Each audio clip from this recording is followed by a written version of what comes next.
How did Nefarious find its way to you? This is such a different role for you. Um, well, I did a movie with Chuck and Carrie back in 2004 called The Insatiable. And I thought they were two of the best writers I'd ever worked with. And I told them at the culmination of the film when we wrapped, I said, man, I would do a Fruit Loops commercial with you guys.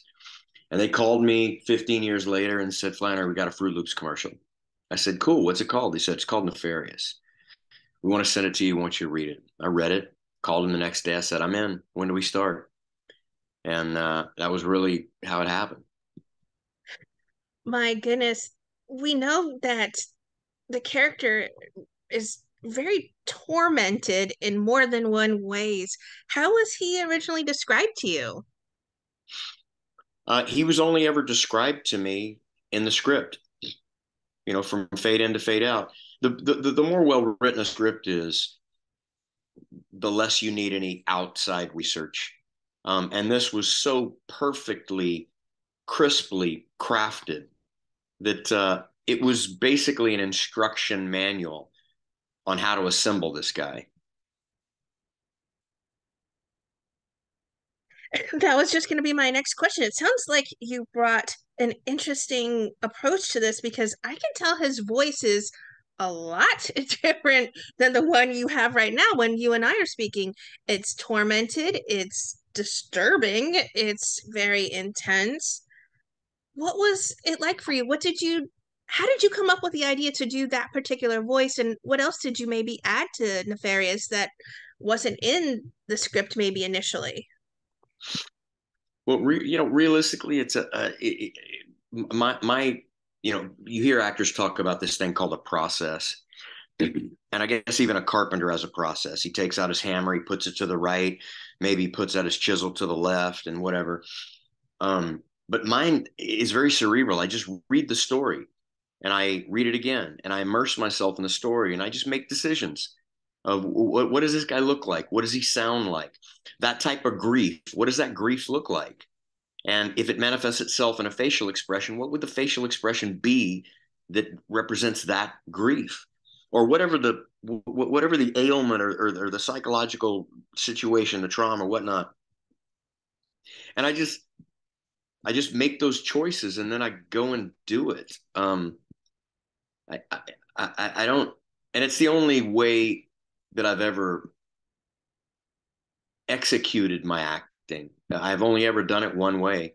Um, it's the only way I know how to do it is by reading the script and trying my best to believe that character is real. And if he is real, when I look in the mirror, who do I see when I look in that mirror? And you just kind of make choices based on what that story does to you. You use your life experiences and all the things that have happened in your life.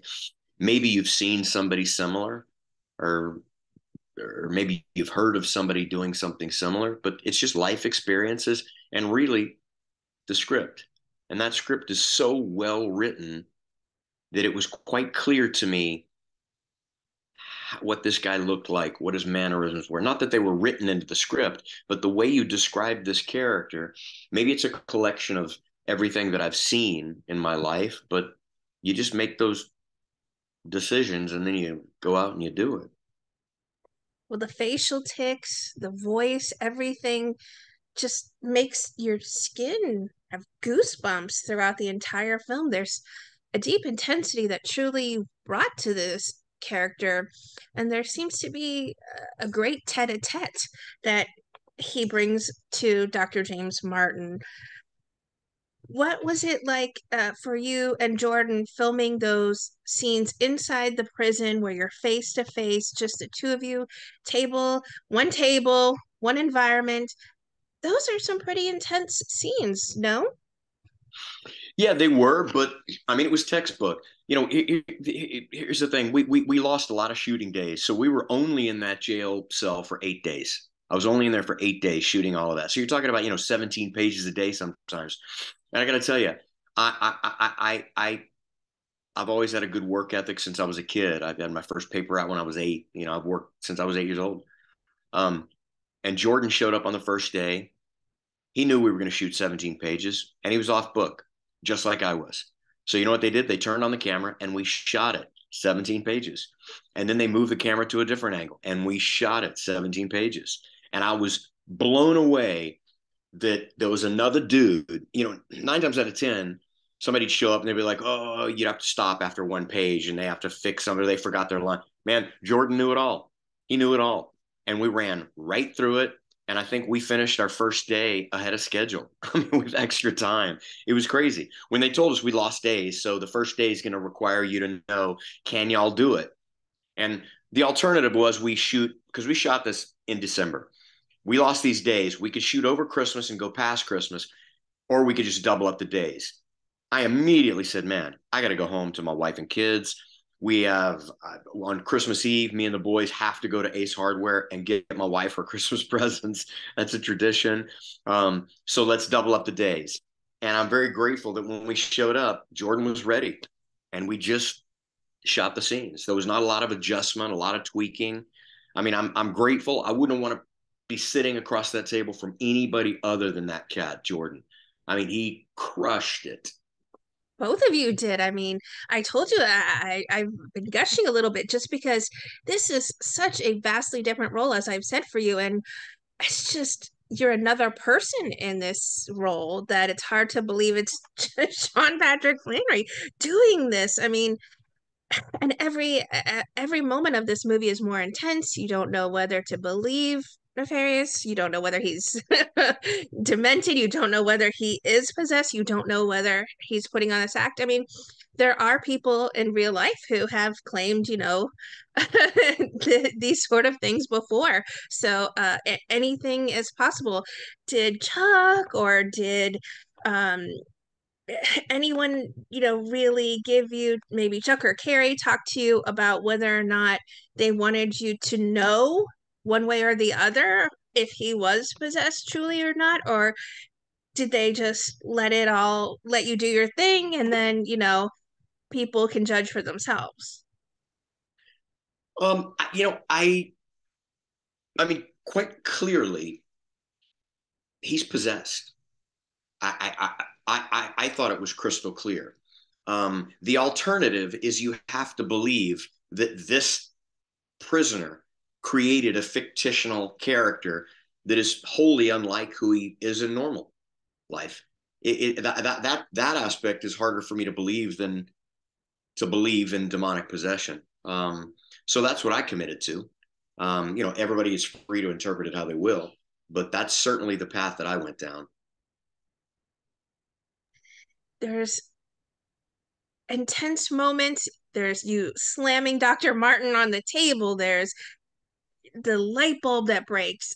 There's everything that gives me the willies throughout the entire film. Was there a particular moment or maybe a scene that you found quite challenging, or one that was even maybe your favorite that you filmed?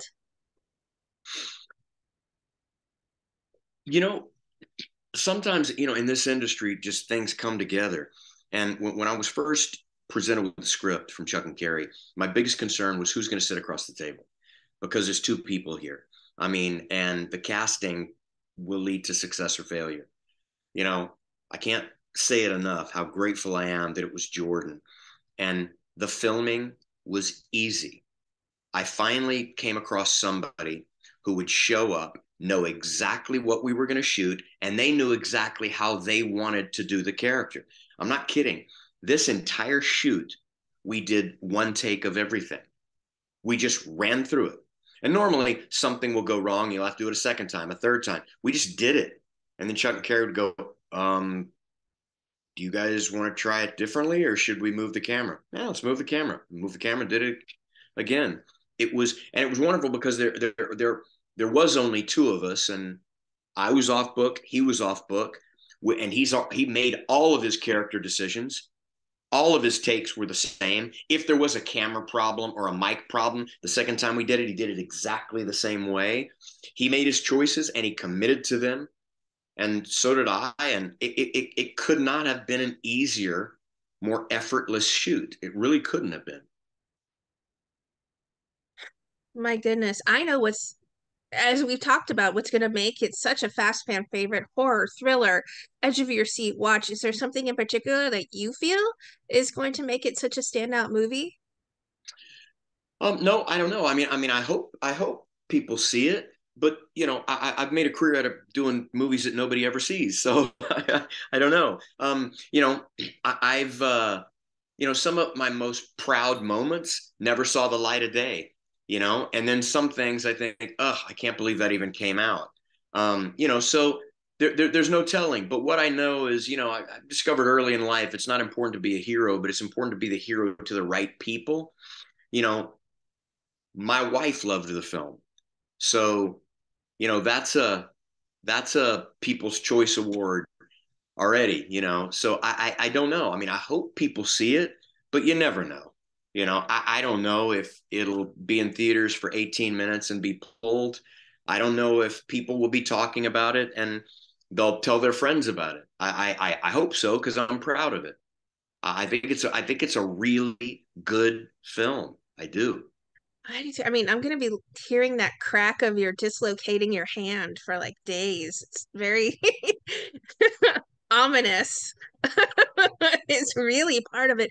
And part of what makes me believe that this character is possessed. There's so many different moments where I am thoroughly convinced it's an out of body experience for you and for, for the character. So Wait, if you thought that, I will take that as a compliment. Thank there you. you go. See, you did get the right people to give you the right comments.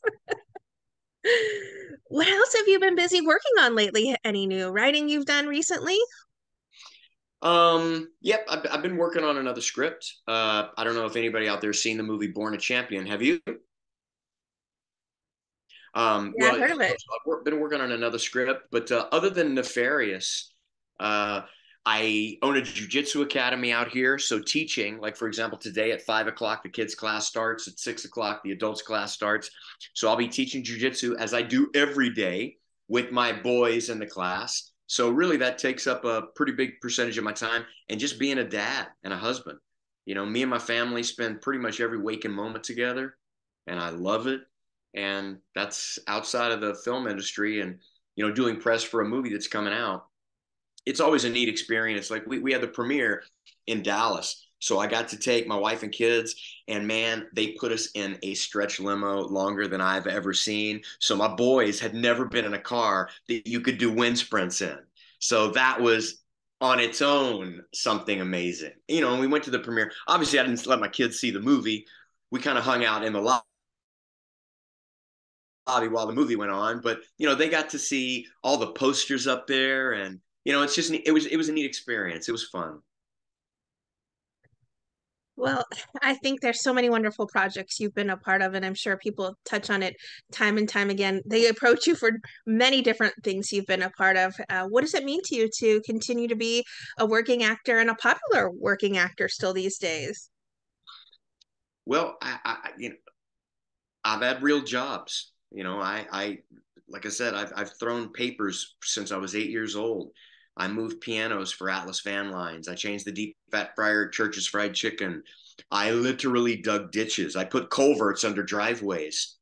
I am so grateful to not have to get a real job in the last 30 years. And by real job, I consider a real job things that you will not do unless they pay you to do it. Man, I'm gainfully employed in an industry that I would really do for free.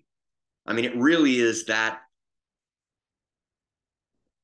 least taxing job I've ever had. And the worst film I've ever done is better than the best day lugging a piano upstairs. It's not lost on me. So the fact that I can just make ends meet with acting blows my mind, and I'm grateful, and I hope it never stops because this job has given me a wonderful life. It allows me to provide for my kids and my wife, and give me the free time to be a good dad. It's I mean, I'm honored. It allows me to teach jujitsu. It's provided everything that I have worthwhile today, and I'm grateful, man. What would you like to say then to everyone who are fans and supporters? Continue to be the fans and supporters of the wonderful work you do on our screens. One of the great things about film now, back in the past, unless you did theater, you didn't get an immediate reciprocal current of energy. On theater, you tell a joke, they laugh, you get the feedback. On film, I promise you, the sound guy is not listening to what you're saying. He's making sure there's not a jet flying over. He's not listening to your words. So you get literally when they call cut, nobody heard what you said. You could have poured your soul out, and they're literally like, okay, is everything in shot? Yeah, everything was in shot. Move on. So with social media, it's for a film actor, it's the first opportunity that they can go on my phone and send me a message going, oh my God, I saw Born a Champion. It meant something to me. It changed my life. So I get immediate feedback. And I got to tell you, that is sustenance for the human condition. That is nourishment for my soul. Currency comes in a lot of forms. Yes, the money allows me to make ends meet. We're not going to get evicted anytime soon. I hope. I can feed my family. But for the soul, it's the feedback on what you've done. And sometimes people say that something changed their life. I get comments on the book that I wrote that took them out of a dark place, or gave them hope, or they read something and they share a quote and you really believe that it put them on a better path. And that, I got to tell you, that bank account is Bill Gates level shit. The money account is I'm okay. I don't have to get a real job. But man, that bank account, that's fat wallet stuff right there, man. I'm sure it still means so much to you that people reach out and tell you that their life was changed by something you've written, or they've seen you in something and it moved them emotionally. So those are days and those are moments when it hits you right where you really need it and reminds you you're doing the right thing in your life. Absolutely.